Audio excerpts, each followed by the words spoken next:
Fizikanın müəyyən bölmələri var. Mexanika, molekulyar fizika, elektrik, maqnit, optika və atomika fizikası. Biz ən birinci başlayacağıq mexanika bölməsində. Deməli, mexanika bölməsində ən birinci başlayırıq mexaniki hərəkətdən. Mexaniki hərəkət nədir? Mexaniki hərəkət bir cismin deməli, başqa cisimlərə nəzərən vəziyyətini dəyişməsidir. Tutaq ki, mən hərəkət edirəm, bu dəqiqə sizə nəzərən yaxınım. Amma hərəkət elədim. Artıq nə oldu? Sizə nəzərən mən uzaqlaşdım. Düzdür? Deməli, bir cismin başqa cismə nəzərən vəziyyətini dəyişməsinə deyirik mexaniki hərəkət. Mexaniki hərəkəti öyrənmək üçün bir sıra anlayışlar. Bunlardan biri maddi nöqtədir. Nədir? Maddi nöqtə. Maddi nöqtə nədir? Maddi nöqtə verilmiş şəraitdə ölçüsü nəzərə alınmayan cisimdir. Məsələn, tutaq ki, biz bilirik ki, təyyarə uçanda yerlə göy arasındakı məsafə çox olduğuna görə neyinirik? Biz təyyarəni çox kiçik görürük. Amma belə gedib təyyarəni həmin hava limanında görsək, görəcək ki, ölçüsü böyükdür. Və bu nədir? Maddi nöqtədir. Yəni, verilmiş şəraitə görə biz əslində təyyarə uçarkən onu biz çox balaca görürük də, yəni uzaqdan bizdən çox uzaq olduqca biz onu balaca görürük.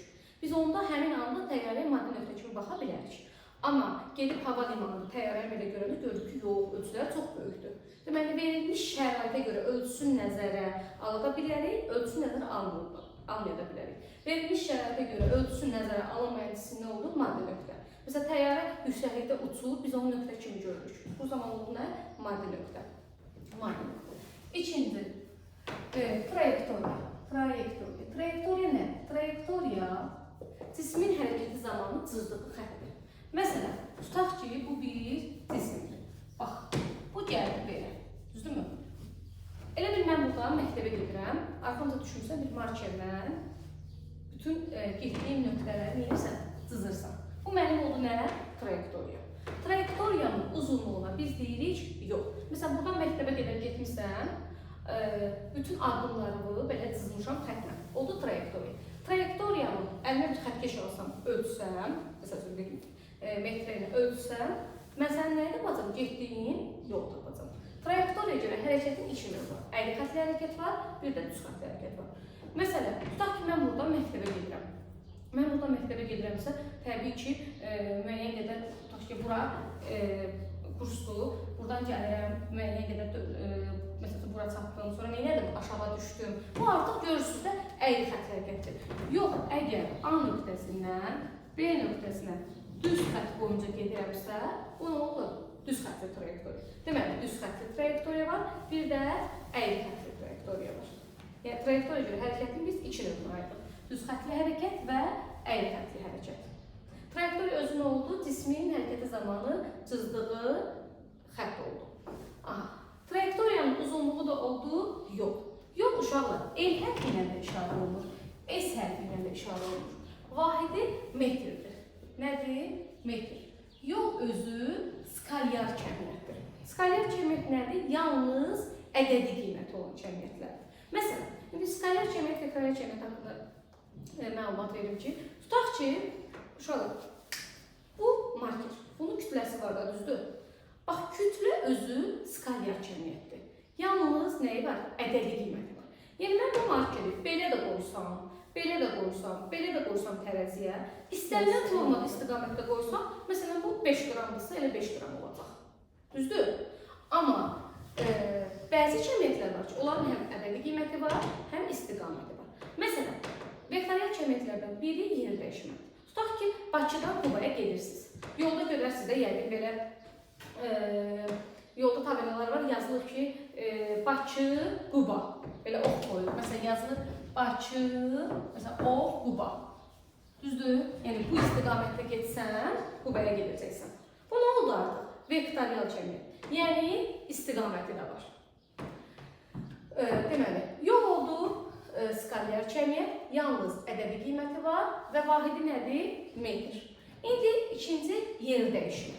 Yer dəyişmə də uşaqlar S hərfi ilə işarə olunur və üzərində ox qoyulur. Niyə? Çünki vektorial kəmiyyətdir. Yer dəyişmənin də vahidi metrdir. Deməli, yolla yer dəyişmənin ortaq cəhəti nə olur? Hər ikisinin vahidi olduğu metr. Amma fərqli cəhəti nədir? Yol oldu skalyar cəmiyyət, yalnız ədədi qiyməti var. Yer dəyişmə oldu vektorial cəmiyyət, həm ədədi qiyməti var, həm də istiqaməti var. Düzdür? Aha. Deməli, indi yer dəyişməyə tərif versənizə verərik. Yer dəyişmə cismin başlanğıc və son nöqtəsini birləşdirən istiqamətlənmiş vektordur. Baxın, uşaqlar, tutaq ki, bu A nöqtəsinə bu cisim hərəkətə başlayır. Düzdürmü? Gəldi B nöqtəsinə. Bax, bu trayektoriya ilə. Mən A-dan, bax, buradan görürsünüz, bu trayektoriyanın uzunluğu bizə verəcək yolu. Amma başlanğıcla sonu birləşdirən vektor nə oldu? Yer dəyişmə. Bax, başlanğıcla sonu birləşdirən vektor oldu, yer dəyişmə. Amma bu əyri-xətli trayektoriyanın uzunluğu nə oldu bizdə? Yol. Deməli, həmişə əyri-xətli trayektoriyada yol yer dəyişmədə böyük olur. Bir halda yolla yer dəyişmə bir-birinə bərabər olur. O da nə zaman? Əgər cisim düz xətli hərəkət etsə, tutaq ki, A-dan gəldi B-yə, düz xət üzrə. Baxın, uşaqlar, A-dan B-yə məsafəmiz nə? Nə oldu bizim yolumuz? Yer dəyişmə nə idi? Başlanğıcla sonu birləşdirən parça. Gördünüz, A ilə B-ni birləşdirən parçada nə oldu? Yer dəyişmə. Bərabər oldu. Deməli, yol həmişə yer dəyişmədən böyük olur, yalnız bir halda bərabər olur, o da düz xətli hərəkət olurdu. Düz xətli hərəkətdə yolla yer dəyişmə bir-birinə nə oldu? Bərabər oldu. Bir də, yer dəyişmə ilə yolun fərqli cəhətləri. Yol sıfıra bərabər ola bilməz. Sən hərəkət edirsən, düzdürmü? Sən hərəkət edirsənsə, sən yolun sıfır ola bilər, ola bilməz. Amma yer dəyişmə sıfır ola bilər. Nə zaman olur? Uşaqlar, tutaq ki, bu cisim A nöqtəsindədir və bu B nöqtəsinə gəlməlidir. Düzdür? A-dan B-yə gələndə, əgər A-dan B-yə gəlib və yenidən A-ya qaydırsa, yerin dəyişdimi? Əvvəl A-daydım, gəldim D-yə.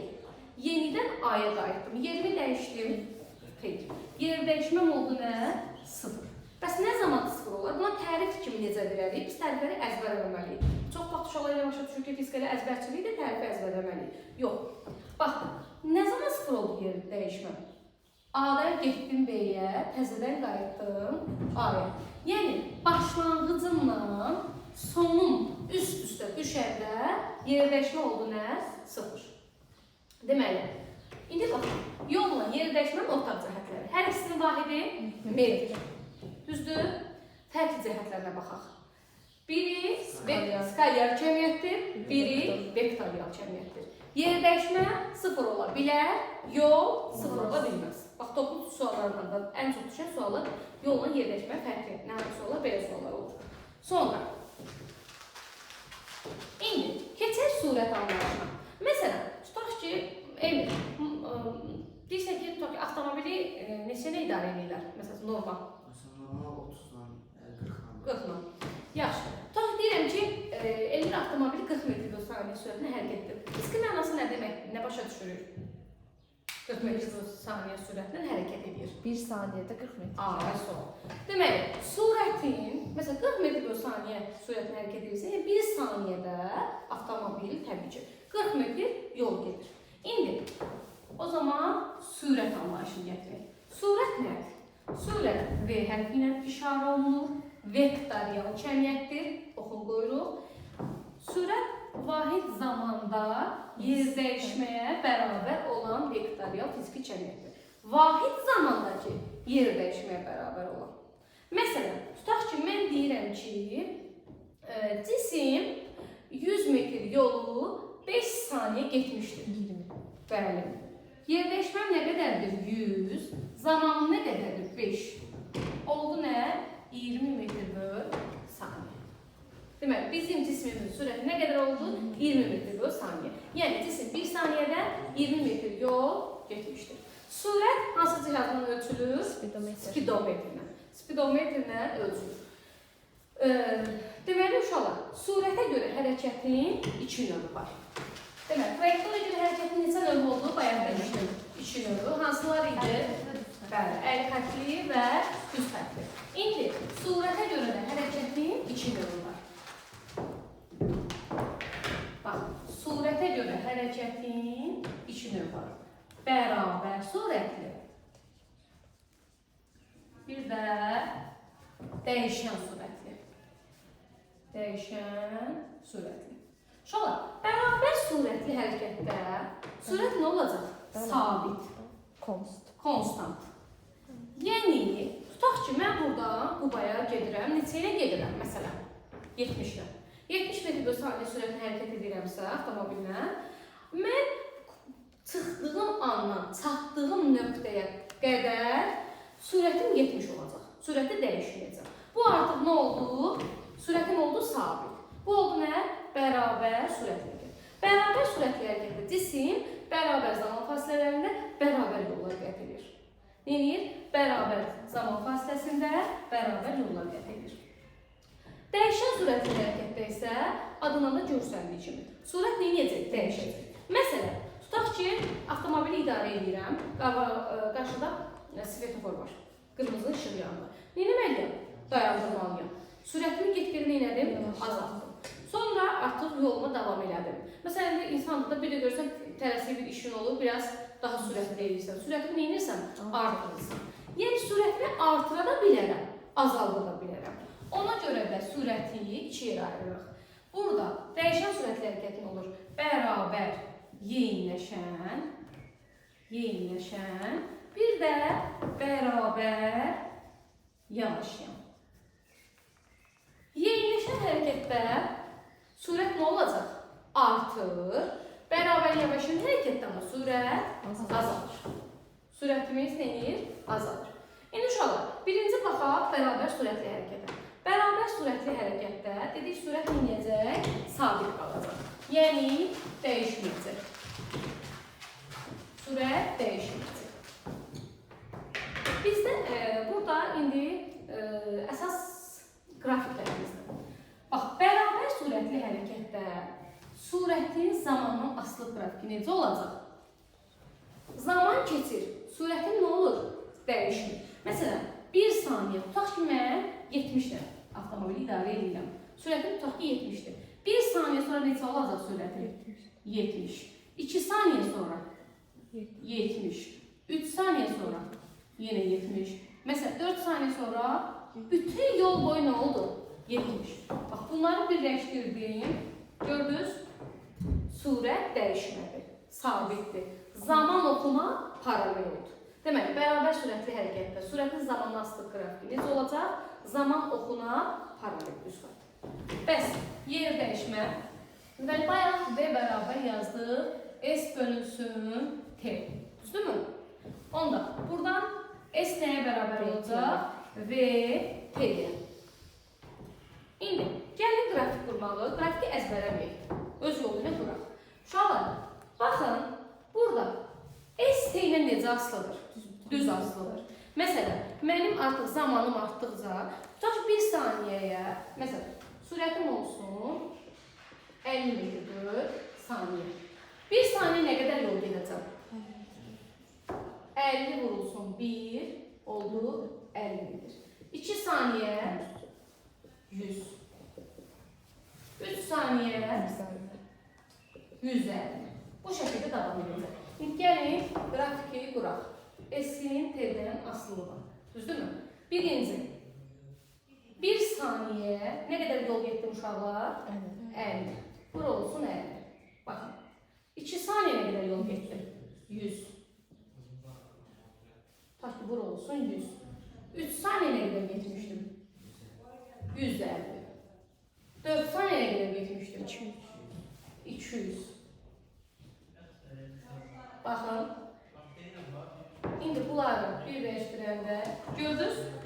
Deməli, sürətə bərabər sürətli hərəkətdə yer dəyişmənin zamanın asılı qrafiki necə olacaq? Sıfırdan keçən düz xətt. Nə oldu? Sıfırdan keçən düz xətt.